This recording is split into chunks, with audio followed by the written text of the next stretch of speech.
Perguntar uma coisa, você gostaria de viver de YouTube, fazer seu próprio horário, trabalhar de onde você quiser e principalmente gerar muita receita? Pois é, hoje é a sua chance. Finalmente a gente lançou o Viver de YouTube, que é o único treinamento no mercado que vai te acompanhar do absoluto zero até a criação do seu canal de sucesso.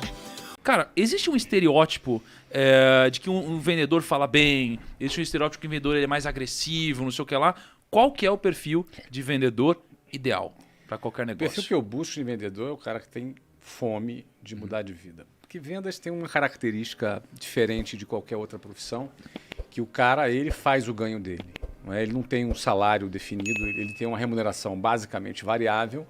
Então, ele tem a condição de ganhar muito mais do que o mercado paga, correndo um risco também maior do que o mercado oferece. Então, geralmente, o cara que é o campeão de vendas é o cara que tem muita fome, e fome pode ser sinônimo de ambição. O cara tem que ser muito ambicioso. Ambição não é ganância, ambição é fome, apetite. Fome de mudar de vida. O cara, parece meio clichêzão que eu estou falando, mas a realidade é que alguém que tem um ganho variável na mão, essa fome é o que faz muita diferença para o cara. Porque ele vai tomar porrada o dia inteiro, ele vai levar não o dia inteiro. E se ele não tiver essa fome de mudança de vida, ele já desiste no primeiro ou no segundo dia. Então deixa eu fazer uma pergunta. O que é essa fome? Ou seja, a pessoa está ouvindo a gente agora, ela fala, nossa, será que eu tenho fome de mudar de vida? Como que a pessoa faz para auto-identificar, ou seja, para ela tentar identificar nela se ela tem essa fome? Cara, eu não consigo definir ou conceituar isso bem, sem pelo menos dar o meu exemplo. Não é? Eu, quando comecei a vender, tinha 19 anos de idade, morava na Casa do Chapéu, morava num lugar que, para chegar no centro do Rio de Janeiro, levava 2h30, 3 horas, morava muito mal, pegava um ônibus que era lotado, 8 pessoas por metro quadrado, uma parada sinistra. Chegava às 8 horas da manhã para trabalhar. Já tinha uma jornada de 2 horas no ônibus, com um monte de gente ali, e com sovaco na tua cara, o cara se esfregando atrás de você, você entendeu? É um negócio assim, bem desumano, bem humilhante, inclusive, isso é característica de quem é de periferia. Ou seja, a fome ela começa com o cara dizendo, eu não quero mais isso. Então, por exemplo, dentro de um ônibus eu falava, eu não quero mais isso aqui. Eu não quero isso para minha vida. Mas como eu saio daqui de dentro? Eu preciso de dinheiro. Preciso ganhar dinheiro. Entendeu? Qual é a minha saída? Vou virar traficante? Vou roubar? Vou fazer o quê? Eu vou arrumar um emprego com salário mínimo. Também não vai resolver a minha vida. Com a formação que eu não tinha muito o que esperar. Então, vendas foi uma resposta para esse meu anseio.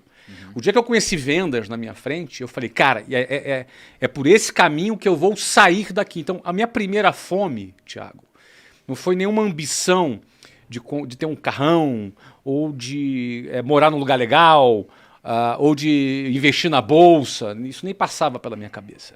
A minha primeira fome foi de sair daquela condição que eu estava. Era um cara que era dependente dos meus pais, namorava com uma menina, queria me casar, era duro, andava de ônibus lotado, ia sair com ela para jantar. A gente pegava ônibus junto, você entendeu? Então, aquilo eu não queria mais. Então, eu não estou definindo a ambição desta forma, porque é difícil definir. Mas, no meu caso, a fome começou com o desejo de sair daquela situação humilhante que eu vivia. Mas aí deixa eu te perguntar. Então, você está dizendo que a fome tem muito a ver com você estar insatisfeito com a sua realidade hoje e você querer mudá-la de alguma forma. Mas tem um momento que você muda a sua realidade em dando certo, né, esse seu plano, esse seu sonho.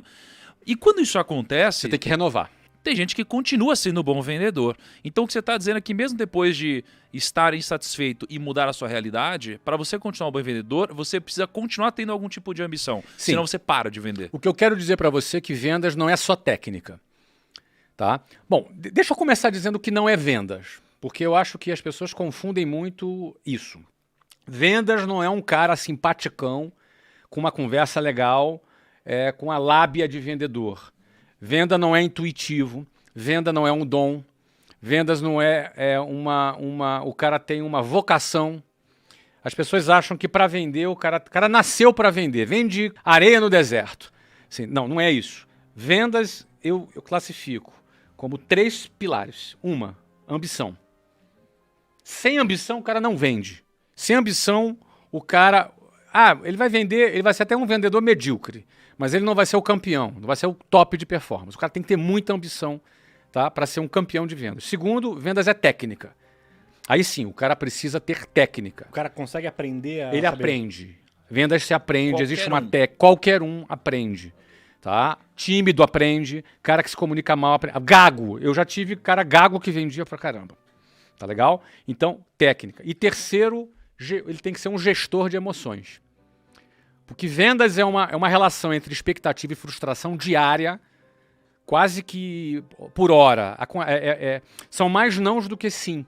Então, a competência emocional, a resiliência, a determinação, a rapidez com que ele se recupera de uma frustração, de repente ele acha que vai fechar um contrato com o cliente cria expectativa nele, e aí daqui a pouco vem e dá uma desculpa para ele, daqui a pouco ele liga para o cliente não atende mais ele, ou seja, gera frustração a todo momento, ele tem que recuperar isso rapidamente.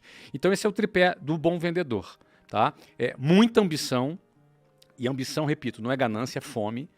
Tá? E a fome, ela começa pelo que eu não quero. Então, por exemplo, é o que eu chamo da inconformidade. Olha que palavra interessante, Thiago. Conformidade vem de mesma forma. Com é o prefixo que significa mesma, formidade, mesma forma.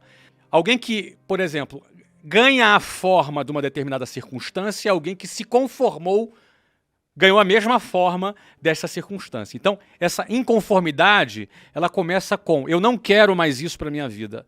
Basta. Deu, tô de saco cheio. Não quero mais andar de ônibus. Eu não quero mais viver na Pindaíba. Eu não quero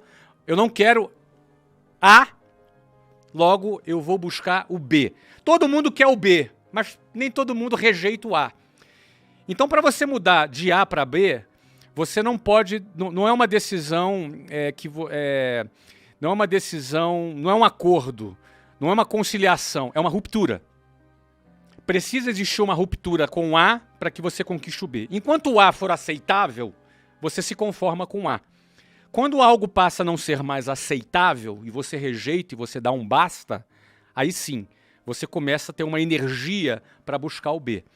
Tá? Então, esse é o primeiro quesito. Depois a técnica. Tem que aprender com quem sabe vender, tem técnica, tem roteiros de vendas e a parte emocional. Agora, Flávio, como que você faz, cara, para identificar se alguém tem uma boa gestão de emoção? Assim, você está conversando com alguém, você está filtrando um bom vendedor para sua empresa, né? Como que você vai identificar isso que você falou? Pô, o cara tem ambição. Todo mundo vai falar que tem ambição, né? Técnica dá para aprender. Agora, se o cara ele gerenciar bem as emoções, como que você vai... Vale nada a entrevista. Teste. Tem que botar o cara para testar, para fazer. Entendeu? Eu tenho ambição. Todo mundo vai dizer que tem ambição.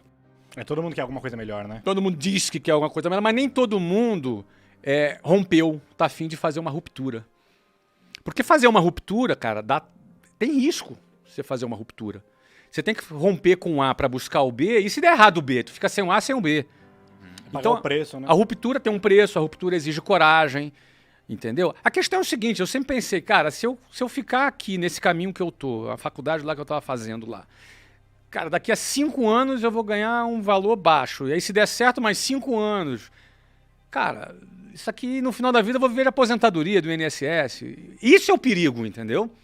Esse é o risco, a loucura tá aí. A loucura não está em eu fazer uma ruptura com A para buscar o B. A loucura é eu ficar no A. O maior risco é eu ficar no A.